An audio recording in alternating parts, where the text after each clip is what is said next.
Hello and howdy there, everyone. A couple days ago, I watched ParaNorman for the second time, and I loved it. I loved this film.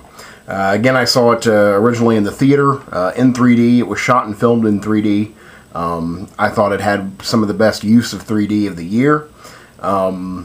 It doesn't matter too much for the home transfer. It's not explicitly like, oh, this was 3D. There are a couple moments where the impact was much more in the theater and in 3D. But overall, I love the film. I give it a solid 9. It's the animated film of the year for me. So by default, I feel that makes it, somewhat of a movie of the year. I definitely want to put it in my, probably top 15, just because, I don't know, I loved it. I'll try and tell you why I loved it. I'll just read the synopsis from the back of the box, just because it's succinct and right to the, perfect, really. From the makers of Coraline comes the story of Norman, a boy who must use his ability to see and speak with the dead to save his town from a centuries-old curse. That's it. That's, fairly accurate. It's also about being a fish out of water, not belonging. The main character here, is, I think, in the 4th or 5th grade. So, he's 11. I remember that now. So we've got an 11-year-old boy dealing with growing up, learning the truths of life for the first time. Perhaps he's far more exposed to the truth than others are. But, it's about a lot. It's very appealing on a human level. Any age can watch this film and identify with something. I feel pretty deeply. It's also about death and loss. Again, I think that's probably one of the reasons I really love it, is for being a quote-unquote kids movie. It has very adult themes. So I think that if I had a small child, and I know that parents have to watch films, cartoons, kids' movies, just repeated ad nauseum. And I would think that if my child had ParaNorman on repeat, that it wouldn't be so bad. That, okay, so I get to watch ParaNorman for the 1,000th time. It shouldn't be too terrible.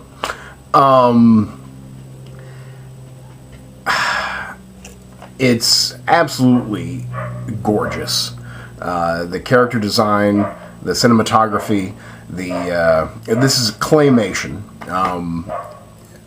And that's what I watch it, and I'm just amazed, amazed at the artistry of everything, basically. When I sit there, I'm sure there's some CGI effect. I thought that they had like claymation model sets, and then the sky, everything in the background is this gorgeous CGI. That's at least what I thought. If the sky and all of that, there's lightning effects. And if those lightning effects are not CGI and there's some type of practical effect, I have no idea how they did it. And even if it is CGI, it's blended flawlessly and still just kind of makes me wonder how the hell they did it. So that's probably why I dig it the most, is that it really accesses this sense of wonder. It's the magic of film, is how how can they do this? How is this done? And I love that. I love that. But it's absolutely beautiful. A lot of the humor comes through the visuals. Not only are the characters very well written, but they're also very expressive. There's a lot of character elements, and again, a lot of humor that comes through facial expression and through body movement. And when you think about how that's being conveyed by moving a clay figure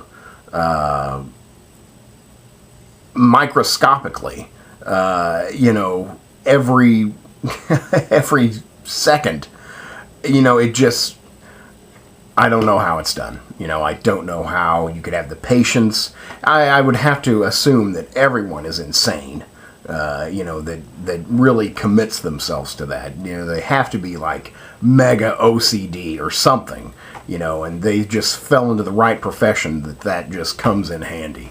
Because I just don't know how it's done. So it's the animation is just perfect. I think even when compared to the other big claymation movie of the year, which is Frankenweenie, which also deals with death and loss, and is also,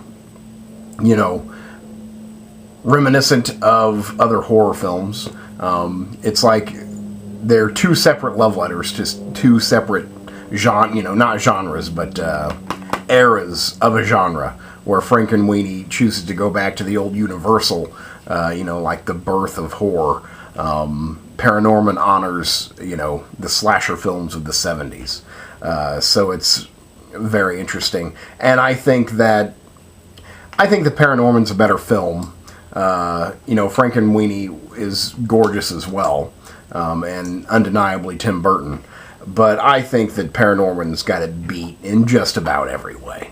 But I think that ParaNorman's got every animated film of the year beat in just about every way.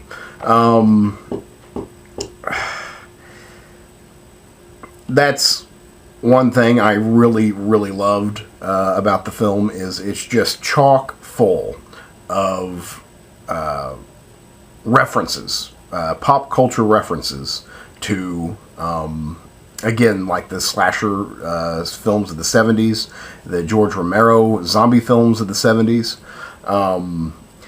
It has,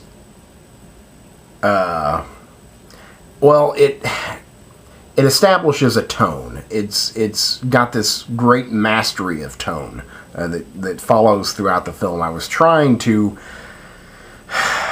come up with enough names to describe what it feels like to watch this movie, but at times I thought I was watching a Sam Raimi film in terms of camera movement and I guess how inanimate things can be terrifying. I just thought that it was very Raimi-esque, but yet it has the tone and pacing of a John Carpenter film. I think that they really want to have a connection to Halloween, the original Halloween, here. I think it also has an intelligent script, a thoughtful, satirical script that would be reminiscent of George Romero, using horror, using scares to say something politically or, something deeply human. And then I wanted to throw in it's shot as gorgeously as, I'm trying to think of probably I'd have to go back to Carpenter, just because Carpenter's films are also atmospheric and kind of gorgeous. So again, I kind of want to go back to Carpenter. But really, I think if you somehow combine those three, you'd approach what ParaNorman is. And it's not just in like tone and directing, but there are overt references to every horror film you could think of. There's references thrown in there, which like really just throughout and constant. There's something, even if it's just like a musical cue. It's from another film, and it's like, I thought it kind of had that Tarantino edge to it. How, it was so embracing of its cultural roots. And the film started with, like, the old school titles for the studios. So it's just this whole complete vision. I also thought the music was fantastic. The music was done by John Byron. Both the score and like the source music, the soundtrack, excellent, just excellent. What else? I guess I didn't tell you any cast. We've got Cody Smith-McPhee, Anna Kendrick, Casey Affleck, Christopher Mintz-Plasse, Leslie Mann, Jeff Garlin, John Goodman. All the vocal stuff is really good. I still don't think that I don't see the name I want to see. A lot of actors can be like truly free doing a vocal performance, and sometimes you get just such amazing work out of an actor when he's alone in a room and working solely with a microphone and someone in his ear telling him, okay, do it this way this time, and no one's watching him, and they can pretty much feel free to flip out. And I think that comes across in the vocal performance. So you just hear some wonderful acting in this film. Particularly, I thought it may have been Ray Winstone, but I have no idea who it was. Basically, the head zombie. The zombie who can talk. Or I think the only zombie who talks. Just great stuff. I wanted to listen to him speak just over and over again. I can't tell you the names, and they're not provided here, of the writers and directors. They're the same guys who did Coraline. Their studio is Leica. It's their animation studio. It's two people. They wrote and directed it. So I just think it's I love that, when as few people as possible, get together and deliver a vision that only pretty much they see. And I think that's pretty much represented here. I don't really know what else to say other than I love the film. I thought it was true. It really spoke to me. It was hilarious. It was beautiful. It was smart. What else can you ask for? Funny. Or I already said hilarious, I think. Very quotable. Lots of great little lines. It just makes me happy. This film really makes me happy. I'd like to buy this, actually. I will definitely keep my eye open for previewed copies or some kind of cheap way that I can own this, because I think I would get a lot of repeat viewings out of this. So I don't know what else to say. I think it's one of the films of the year. And by far the best animated film of the year. So I think I'll just wrap it up with that, give it a solid 9, and yeah, there you go. So that's ParaNorman. Highly recommended. Thank you very much.